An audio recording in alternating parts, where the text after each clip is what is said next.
बिहार में आरजेडी की हार के बाद लालू परिवार में फूट नजर आ रही है। लालू यादव की बेटी रोहिणी आचार्य ने आरजेडी छोड़ दी है। रोहिणी ने परिवार से भी नाता तोड़ने का ऐलान किया है। तेजस्वी के करीबी संजय यादव पर रोहिणी ने आरोप लगाया और कहा कि संजय और रमीज ने मुझसे पार्टी और घर परिवार छोड़ने को कहा था और सारा दोष मैं अपने ऊपर लेती हूं। लालू यादव की बेटी रोहिणी आचार्य, उन्होंने राजनीति के साथ साथ परिवार भी छोड़ने का ऐलान किया है और यह बताता है कि परिवार में कलह कितनी बढ़ चुकी है। मैं राजनीति छोड़ रही हूं और अपने परिवार से नाता तोड़ रही हूं। संजय यादव और रमीज ने मुझसे यही करने को कहा था। मैं सारा दोष अपने ऊपर ले रही हूं। ये रोहिणी आचार्य का पोस्ट है जो कि उन्होंने अब से थोड़ी देर पहले किया है। इससे पहले अगर बात की जाए तेज प्रताप यादव की, तो वो भी आरोप लगाते रहे हैं कि संजय यादव वो जयचंद हैं जिसकी वजह से परिवार में फूट पड़ी है और तेजस्वी यादव के बेहद करीबी बताए जाते हैं संजय यादव, जो बताते हैं उनके सलाहकार हैं। लेकिन पार्टी और परिवार पर पूरी तरह से संजय यादव की चल रही है। ये आरोप पहले तेजस्वी लगा रहे थे और अब रोहिणी आचार्य ने भी कुछ ऐसा ही पोस्ट किया है जिसमें उन्होंने सीधा सीधा लिखा है कि मैं सारा दोष अपने ऊपर ले रही हूं। पार्टी और परिवार छोड़ने का फैसला किया है। ऐसा ही करने के लिए मुझे संजय और रमीज ने कहा था। तो लालू परिवार, जिसमें सियासत कि विरासत जो है वो तेजस्वी यादव को सौंपी गई, लेकिन लालू यादव के कई और बच्चे भी हैं। मीसा भारती हैं, रोहिणी आचार्य हैं और रोहिणी आचार्य जिन्होंने अब बड़ा हमला बोला है। रोहिणी आचार्य जिन्होंने अपने पिता लालू यादव के लिए किडनी भी दी थी और ऐसे में उनका यह कहना कि मैं सारा दोष अपने ऊपर ले रही हूं, परिवार और पार्टी दोनों छोड़ रही हूं और ऐसा करने के लिए संजय और रमीज ने मुझसे कहा था, यह बताता है कि परिवार के अंदर फूट कितनी बढ़ गई है। इस बार आरजेडी की करारी शिकस्त हुई है और पार्टी को सिर्फ 25 सीटें मिली हैं और ऐसे में अब कहीं ना कहीं हार का ठीकरा फोड़ा जा रहा है। तेजस्वी यादव के सलाहकार संजय यादव पर समर्थक चर्चा कर रहे थे, आरोप लगा रहे थे। पार्टी के कई नेता भी आरोप लगा रहे थे। तेजस्वी यादव आरोप लगाते रहे, माफ कीजिएगा, तेज प्रताप यादव यही आरोप लगाते रहे और अब रोहिणी आचार्य ने भी कमोबेश यही बातें कही हैं और सीधे सीधे लिखा है कि संजय और रमीज ने मुझे पार्टी और परिवार छोड़ने को कहा था। मैं सारा दोष अपने ऊपर ले रही हूं। संजय यादव, जो कि तेजस्वी यादव के बेहद करीबी हैं और बताया जाता है कि पिछले कुछ समय में उनका रसूख काफी बढ़ा है, उनका प्रभाव तेजस्वी यादव पर काफी पड़ा है। और संजय यादव जो कि हरियाणा के रहने वाले हैं, लेकिन बिहार में आरजेडी को एक तरह से वही चला रहे हैं, ऐसा कई विरोधी भी कहते रहे हैं और साथ ही साथ तेज प्रताप यादव भी बार बार ये दोहराते रहे हैं, जयचंद कहते रहे हैं संजय यादव को, लेकिन तेजस्वी यादव उनके ऊपर पूरा भरोसा करते हैं। लेकिन अब लालू के बच्चों में से एक और रोहिणी आचार्य ने यह बड़ा हमला बोला है। 25 मई 2025 को परिवार से बेदखल किया गया था तेज प्रताप यादव को और तेज प्रताप यादव ने तब ठीकरा संजय यादव पर ही फोड़ा था। यही कहा था कि कुछ जयचंदों की वजह से उन्हें परिवार छोड़ना पड़ा है। और देखिए, तेज प्रताप के बाद अब रोहिणी ने भी परिवार छोड़ने का ऐलान कर दिया है। 15 नवंबर 2025 यानी अब से थोड़ी देर पहले उन्होंने पार्टी और परिवार दोनों छोड़ने का, राजनीति और परिवार दोनों छोड़ने का ऐलान किया है और यहां जिम्मेदारी पूरी अपने ऊपर ली है। लेकिन साथ साथ यह भी जरूर कहा है कि मुझसे संजय और रमीज जो कि दोस्त बताए जाते हैं तेजस्वी यादव के, वो भी काफी भरोसेमंद है तेजस्वी यादव के। निधि श्री हमारे साथ पटना से जुड़ रही हैं, साथ ही साथ हमारे वरिष्ठ सहयोगी आशीष कुमार सिंह भी हमारे साथ हैं। निधि, सबसे पहले ये बहुत बड़ा बयान, जिस तरह से रोहिणी ने पॉलिटिक्स के साथ साथ पार्टी भी छोड़ने का ऐलान किया और सीधे सीधे यहां नाम लिखा संजय यादव और रमीज का, क्या कुछ आ रही है खबर राजधानी से? देखिए, सब कुछ स्पष्ट है। रोहिणी ने जो लिखा है उसमें कुछ भी सोचने की ज़रूरत नहीं है। अब तक जो नाम छुप छुपा कर संजय यादव का सामने आ रहा था, तेज प्रताप यादव ने खुले मन से कभी भी संजय यादव का नाम नहीं लिया। सार्वजनिक तौर पर उनसे कई बार पूछा गया, वो हमेशा ये बताते रहे कि जयचंद है। लेकिन अब जब रोहिणी ने खास तौर पर चुनाव में जो करारी हार मिली है महागठबंधन को और खास तौर पर आरजेडी को, उसके बाद 24 घंटे के भीतर रोहिणी आचार्य का यह पोस्ट बहुत कुछ बयान करता है।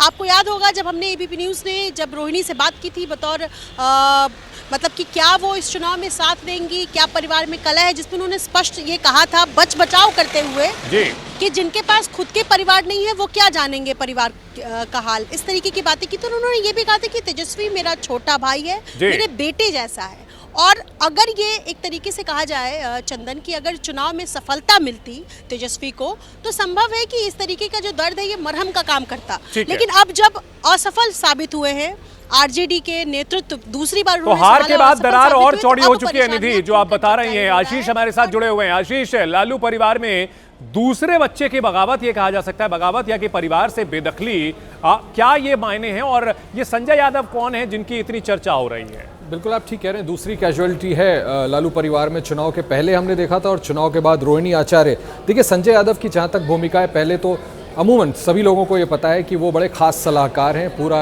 एक्सट्रीम कंट्रोल है, ऐसा इन्फ्लुएंस है कि आप तेजस्वी यादव को चाहें तो संजय यादव के बगैर मिल ही नहीं सकते। आपको उन तक पहुंचना है तो संजय यादव के थ्रू ही गुजरना होगा। मैं आपको बता दूं कि ऐसा नहीं है कि चुनाव में जो हार हुई है उसका ठीकरा फोड़ने के लिए रोहिणी आचार्य ने यह ट्वीट कर दिया। जहां तक मेरी जानकारी है, करीबी सूत्रों से परिवार के लगातार ये कोशिश की जा रही थी हार होने के बाद से, कल से लेकर के अभी तक ये मैं आपको बड़ी जानकारी दे रहा हूं कि किसी तरह से ब्लेम रोहिणी आचार्य पर शिफ्ट किया जाए, ये ब्लेम उन पर डाला जाए कि क्योंकि बीच में बगावत करी थी या कुछ बात विवाद हुए थे, इस वजह से पार्टी कमजोर हुई या काडर को गलत मैसेज मिला और इस वजह से आरजेडी हारी। जब बार बार इस बात का ब्लेम शिफ्ट किया जा रहा था रोहिणी पर, और जहां तक मेरी जानकारी है भाई बहन में बड़ी तीखी कहा सुनी और बहस भी हुई, उसके बाद उनको सार्वजनिक तौर पर यह ट्वीट करना पड़ा जिसमें उन्होंने ऐलान किया है कि वो पार्टी भी छोड़ रही हैं, परिवार को भी छोड़ रही हैं। थोड़ा सा पीछे ले जाऊं अगर आपके पास वक्त हो तो, जब वो वापस कैंपेन के बीच से सिंगापुर वापस चली गई थी चंदन, आपको अच्छी तरह याद होगा उन्होंने ट्विटर पर अपने परिवार के हर एक सदस्य को अनफॉलो कर दिया था। शिकायत तब यही थी कि परिवार के बाकी सदस्य भी उनका साथ नहीं दे रहे थे। जब उन्होंने वो इशू रेस किया था कि बस पर, रथ पे आगे वाली सीट में वो संजय यादव कैसे बैठ सकते हैं, जहां पर मेरे पिता लालू यादव जो कि संस्थापक थे इस पार्टी के, या मेरा भाई तेजस्वी यादव बैठते थे। तो ये जो है सबसे कोर इशू, संजय यादव, सुनील सिंह, रमीज, ये तीनों एडवाइजर्स हैं जो बाकायदा वॉर रूम चलाते हैं, कैंपेन देखते थे, और इन्हीं डिफरेंसेस की वजह से आज रोहिणी को ये ट्वीट करके अब पार्टी ऐसे में आगे क्या होगा ये निधि हमें बताएंगे। निधि, आगे यहाँ क्या रास्ता दिख रहा है? क्या कुछ फायर फाइटिंग होगी? यहाँ जो रार है अब वो पूरी तरह से पब्लिक में आ चुकी है, लड़ाई पब्लिक में आ चुकी है, क्या मामला सुलझेगा या आग अभी और बढ़ेगी? देखिए, ये तो हम सब जान रहे हैं कि इस परिवार की सबसे मजबूत कड़ी है खुद लालू प्रसाद यादव, जो कि इस चुनाव में बहुत ज़्यादा एक तरीके से कहा जाए तो एक्टिव नहीं दिखे हैं। तेजस्वी ने बहुत हद तक चुनाव तक संभाले रखा परिवार के अंदर जो दरार है, जो विवाद है उसको। और सबसे पहले मई में हमने जिक्र भी किया कि मई में जब तेज प्रताप यादव ने इस तरीके की बातें लिखी उसके बाद से चर्चाएं थी। और जो हमारे वरिष्ठ सहयोगी आशीष बता रहे हैं कि किस तरीके से वो जो तस्वीर थी जिसमें ड्राइविंग सीट का जिक्र किया था रोहिणी ने, उसके बाद से ये चर्चाएं खूब चल रही थी। लेकिन ऐसे में जब चुनाव का रिजल्ट को लेकर के जब मंथन होता है, और मंथन होने से पहले, या यूं कह लीजिए कि मंथन तो बाद में होगा, लेकिन उससे पहले परिवार में सिर फुटवल जो है वो शुरू हो गया है। और अब तो जग जाहिर हो गया है, आगे क्या मनाने की कोशिश होती है, क्या कुछ होता है ये देखना होगा। लेकिन रोहिणी जिस तरीके से लिखी है, संभव है कि बहुत सोच समझकर, और जब उनको कुछ और नहीं दिखा हो तो उन्होंने एक्स के जरिए, सोशल मीडिया के जरिए अपनी बात जो परिवार के अंदर जो चल रही थी उसको जग जाहिर किया है। नहीं, लालू के यादव के परिवार की बात अगर इस तरह से ओपन आ रही है, आशीष, लालू प्रसाद यादव जिनकी छवि काफी एक मजबूत नेता की रही है, उनकी पार्टी में उनकी बात ही, उनका वचन ही शासन हुआ करता था, ये सभी जानते हैं। बतौर मुख्यमंत्री हो या फिर मुख्यमंत्री जब नहीं भी थे तब भी उनका वचन ही शासन होता था। लेकिन उनके परिवार की जो ये कलह है ये खुल करके सामने आ चुकी। क्या ये माना जाए कि अब लालू यादव का नियंत्रण अपने परिवार पर और पार्टी पर नहीं रह गया है, ये संदेश जा रहा है? टू दी कॉन्ट्ररी, अब तो लगता है कि संजय यादव का जो वचन है वो चंदन शासन है जैसा दिख रहा है। अब आप ये जरूर कह सकते हैं, मेरा भी आकलन यही है कि लालू यादव का वो वर्चस्व या वो प्रभाव पार्टी के अफेयर्स पर अब ज्यादा रहा नहीं है। एक तो उम्र के साथ साथ उनकी तबीयत भी कुछ बिगड़ती रही, शायद इस वजह से, और संजय यादव का जिस तरह का इंटरफेरेंस हमें पता चलता है कि जितना उनका रसूख है, उसके बाद आप देखिए ना, हाथ कंगन को आरसी क्या समझाने की क्या जरूरत है। पूरे चुनाव में आपने लालू यादव को कितनी बार, लालू यादव आरजेडी के संस्थापक, आरजेडी के सबसे बड़े नेता, कितनी बार आपने उनको स्क्रीन पर आके वोट अपील करते देखा? एक या दो बार। कहां आपने उनको प्रचार में शामिल होता देखा?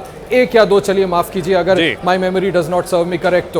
तो ये अपने आप में बताता है कि जो आप सवाल खड़ा कर रहे हैं, मुश्किल यही है। इसके साथ साथ आशीष, आपने जो बात कही है, बहुत मार्के की बात कही है, इसमें निधि, पोस्टर्स में भी लालू यादव को जगह नहीं मिली थी। क्या ये भी संजय यादव का ही आइडिया था? क्योंकि पोस्टर्स में तेजस्वी यादव थे, बड़ी फोटो उनकी थी, उनकी मां राबड़ी देवी की फोटो एक आधा जगह दिख रही थी, लेकिन लालू यादव पोस्टर से गायब थे। क्या ये भी संजय यादव का ही दिमाग रहा था?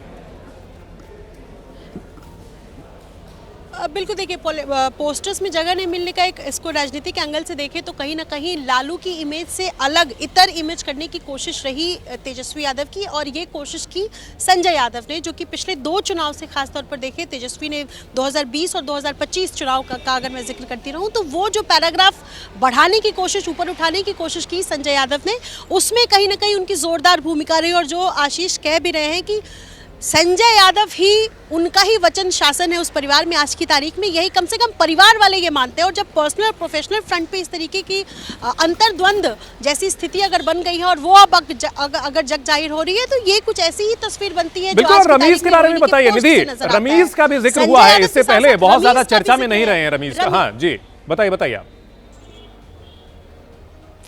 मैं वही बता रही थी कि रमीज भी बिहार से नहीं है, वो उत्तर प्रदेश से आते हैं। रमीज को अक्सर हम तस्वीरों में देखते थे, और कई बार ये खुद चूँकि मैंने कई बार तेजस्वी से बातचीत की है, और हम सब चूँकि वहाँ रहते हैं, इसलिए मैं बता रही हूँ कि रमीज बहुत ज़्यादा पब्लिक डोमेन में आते नहीं, उनकी चर्चा नहीं होती है।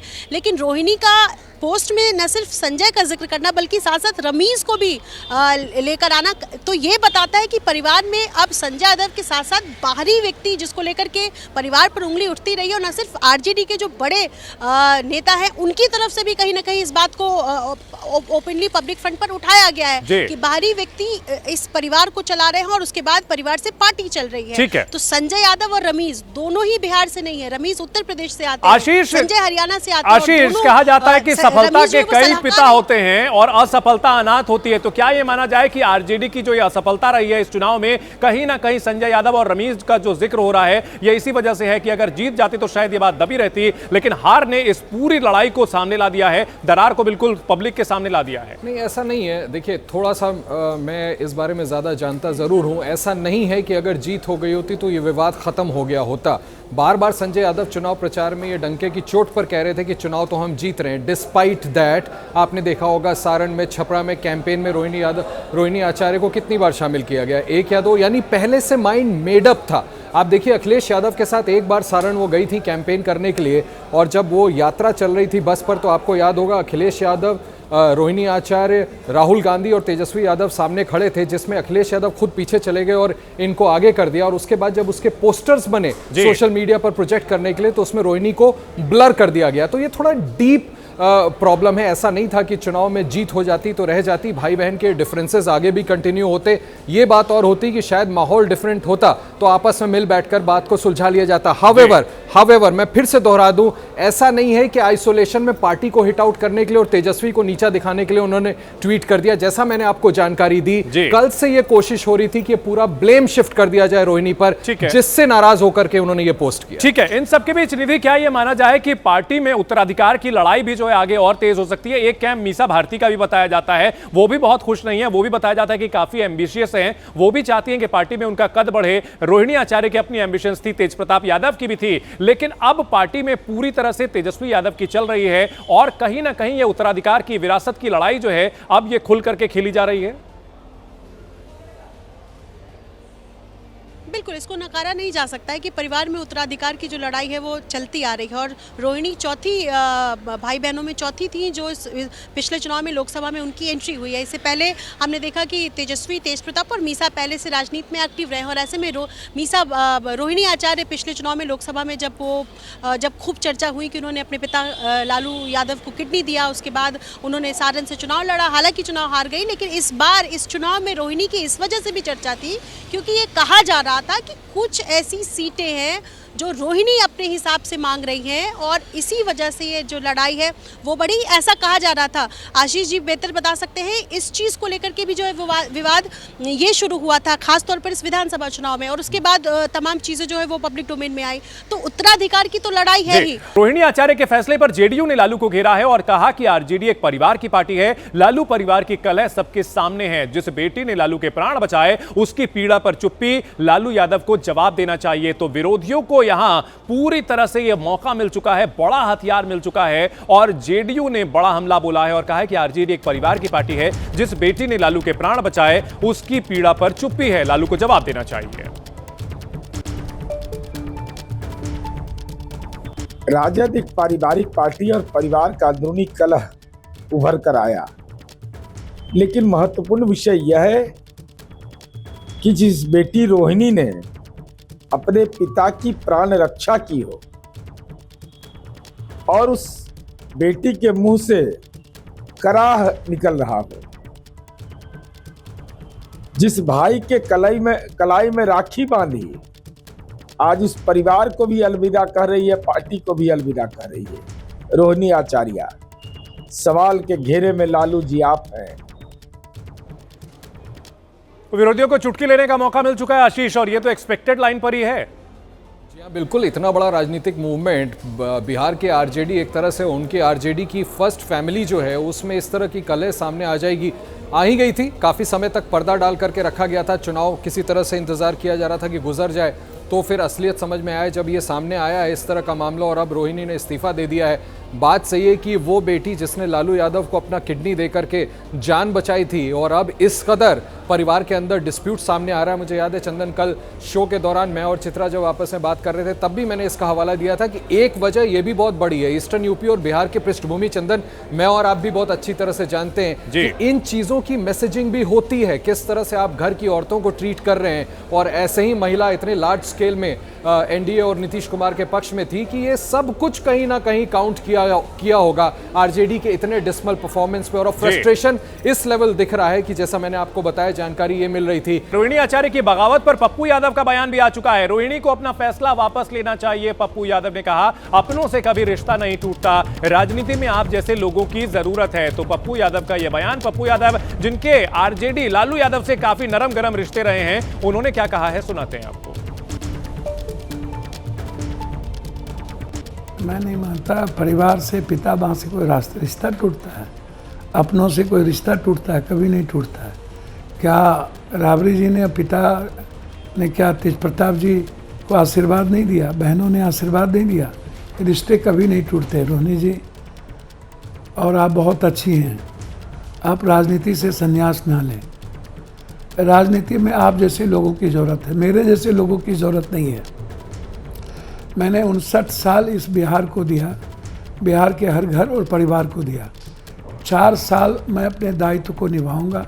4 साल के बाद मुझे राजनीति करनी चाहिए या नहीं करनी चाहिए, या मैं सोचूंगा। 4 साल का मूल्यांकन करूंगा। लेकिन मैं चाहूँगा आप किसी के कहने पर इतना बड़ा परिवार जो बिहार को सामाजिक न्याय की ताकत दिया है, और आप एक अच्छी बेटी भी हैं, अच्छी माँ भी हैं, अच्छी बहन भी हैं, और अच्छी इस बिहार की और देश की महिलाएं भी हैं। आप जैसे अच्छे महिलाओं की राजनीति में सख्त ज़रूरत है। आपको यह टिप्पणी वापस लेनी चाहिए, और रिश्ते तो कभी टूटते नहीं। मैं हमेशा आपके साथ खड़ा रहा हूँ, और आगे भी मैं आपके साथ खड़ा रहूँगा। तो लालू परिवार में मची कलह को लेकर के हम ये बड़ी खबर लगातार हम आपको दिखा रहे हैं। रोहिणी आचार्य के इस बयान के बाद रिएक्शंस आ रहे हैं। निधि, अगर बात की जाए रोहिणी आचार्य ने जो अपनी बातें कही हैं उसमें लास्ट में ये जिक्र किया है कि मैं सारी जिम्मेदारी ले रही हूं। क्या उनके ऊपर हार का ठीकरा फोड़ने की बात कही जा रही थी, जबकि वो पार्टी में नीति निर्णायक भूमिका में नहीं थी, वो डिसीजन मेकर की भूमिका में नहीं थी? क्या फिर भी उन पर जिम्मेदारी फोड़ने की कोशिश की जा रही थी? बिल्कुल, देखिए जो उन्होंने लास्ट में लिखा कि जैसा मुझे कहा गया और मैं हार की जिम्मेदारी अपने ऊपर ले रही हूँ। और एक बात और मैं यहाँ जिक्र करना चाहूँगी चंदन, कि रोहिणी से जब भी मीडिया ने बातचीत किया या पब्लिक डोमेन में जो भी उन्होंने स्टेटमेंट्स दिए हैं, उन्होंने कहीं भी तेजस्वी यादव से उनके रिश्ते किस तरीके के हैं, खट्टे हैं, इसका जिक्र नहीं किया, इसको जग जाहिर नहीं किया। बहुत हद तक उन्होंने संयम बना कर रखा। मीडिया में जब भी बातचीत की, ये कहा कि तेजस्वी मेरा छोटा भाई है, लेकिन एट द सेम टाइम वो संजय यादव को लेकर के वो बहुत ज़्यादा मतलब सॉफ्ट कॉर्नर नहीं दिखाती थी। संजय यादव पर पूछे गए सवाल को या तो वो नकार देती थी या दूसरे तरीके से जवाब देती थी। लेकिन अब जब मंथन, मैंने पहले कहा कि जब हार का मंथन हो रहा है, उससे पहले परिवार के बीच सिर्फ फुटबॉल जो है वो शुरू हो गया, और ये अंतरकलह बाहर निकलकर सामने आ रहा है। तो कहीं ना कहीं रोहिणी के ये पोस्ट से ये क्लियर है कि वो हार का ठीकरा भी अपने ऊपर ले रही है, और वो दुखी हैं। और इस दुख की वजह से उन्होंने लिखा कि न सिर्फ परिवार बल्कि पार्टी दोनों को मैं त्याग रही हूँ, और ऐसा मुझे करने को कहा गया था, जिसमें उन्होंने संजय और रमीज दोनों का नाम लिया है। बिल्कुल, इन सब के बीच आशीष, आरजेडी का भविष्य क्या होगा, इसको लेकर के बड़ा सवाल उठ रहा है। और बहुत शुक्रिया आप दोनों का इस बड़ी खबर पर हमारे साथ जुड़ने के लिए। तो तेजस्वी यादव की हार को लेकर के क्या जिम्मेदारी उन पर तय करने की कोशिश की जा रही थी, इसको लेकर के विवाद चल रहा है। बढ़ते हैं अगली खबर की ओर, बात करते हैं दिल्ली धमाके के हमलावर डॉक्टर उमर का एक नया सीसीटीवी वीडियो भी सामने आया है, जिसमें उमर एक दुकान में बैठा हुआ दिखाई दे रहा है। इस वीडियो में उमर की बॉडी लैंग्वेज बता रही है कि वो काफी परेशान है। वीडियो में उमर अपने बैग से एक मोबाइल फोन निकालकर दुकानदार को देता है। दुकानदार फोन को चार्जिंग में लगा देता है। उमर के हाथ में दूसरा मोबाइल भी है, जिससे पता चलता है कि उमर 2 मोबाइल फोन का इस्तेमाल करता था, लेकिन दिल्ली में दाखिल होने से पहले उसने इन दोनों मोबाइल फोन को ठिकाने लगा दिया। इससे पहले भी उमर के कई सीसीटीवी वीडियो सामने आए हैं, लेकिन इस वीडियो में उमर का चेहरा साफ साफ नजर आता है। आपको बता दें कि यह वही हमलावर है जिसने 10 नवंबर को दिल्ली के लाल किला पर धमाका किया था। इस धमाके में 13 लोगों की जान चली गई और अब पुलिस सीसीटीवी के जरिए उमर और उसकी टेरर मंडली की तलाश में जुटी हुई है। तो देखिए, यही शख्स है जिसने की ब्लास्ट किया, 13 लोगों की मौत का जिम्मेदार, और उसका एक और सीसीटीवी वीडियो सामने आया। अब तक जो वीडियो सामने आए थे उसके गाड़ी में सवारी करते हुए के थे, जब वो गाड़ी लेकर के घूम रहा था दिल्ली के अलग अलग इलाकों में। दिल्ली धमाके को लेकर जांच का दायरा बढ़ता जा रहा है। जहां जहां उमर गया था वहां वहां एनआईए की टीम जांच के लिए जा रही है, और इसी कड़ी में एनआईए की टीम नॉर्थ वेस्ट दिल्ली में मौजूद वजीरपुर इंडस्ट्रियल इलाके में पहुंची। इस दौरान दिल्ली पुलिस की स्पेशल स्टाफ की टीम भी वहां मौजूद रही। लाल किले धमाके में शामिल डॉक्टर उमर ब्लास्ट से पहले यहां पर आया था, जिसके बाद एनआईए की टीम और पुलिस की टीम इलाके के सीसीटीवी खंगालने में जुटी है। पता लगाने की कोशिश की जा रही है कि आतंकी उमर वजीरपुर इंडस्ट्रियल एरिया किससे मिलने के लिए आया था, यहां आने के पीछे उसका मकसद क्या था। इसके लिए पूरे इंडस्ट्रियल एरिया के सीसीटीवी कैमरों को पुलिस द्वारा खंगाला जा रहा है। जिस चाय की दुकान पर वो आतंकी बैठा था, उस चाय की दुकान चलाने वाले से भी पुलिस ने पूछताछ की। हालांकि अभी तक यह साफ नहीं हो पाया कि उमर वजीरपुर किस मकसद से गया था। मास्क पहना था, मेरे को इतना ध्यान है, मास्क पहना। वो लड़का आया था यहाँ पे, 2-4-5 दिन बैठा है, फिर चला गया है। किधर गया नहीं गया वो हमें नहीं। वही दिल्ली धमाके की जांच अब पश्चिम बंगाल तक पहुंच गई है, जहां एनआईए ने उत्तरी दिनाजपुर के दालखोला से डॉक्टर जानिसार आलम उर्फ जिगर को हिरासत में लिया है। जिगर ने 2024 में फरीदाबाद की अल फलाह यूनिवर्सिटी से एमबीबीएस की परीक्षा पास की थी। एजेंसी को शक है कि डॉक्टर जानिसार भी उमर के संपर्क में था। पुलिस उससे भी पूछताछ में जुटी है। दिल्ली धमाके के बाद से एजेंसियां लगातार जांच कर रही हैं और फरीदाबाद की अल फलाह यूनिवर्सिटी से जुड़े कई डॉक्टर्स को हिरासत में लिया गया है, पूछताछ की जा रही है। तो पश्चिम बंगाल तक जांच का दायरा पहुंचा। जानिसार आलम उर्फ जिगर नाम का डॉक्टर अब सवालों के घेरे में है।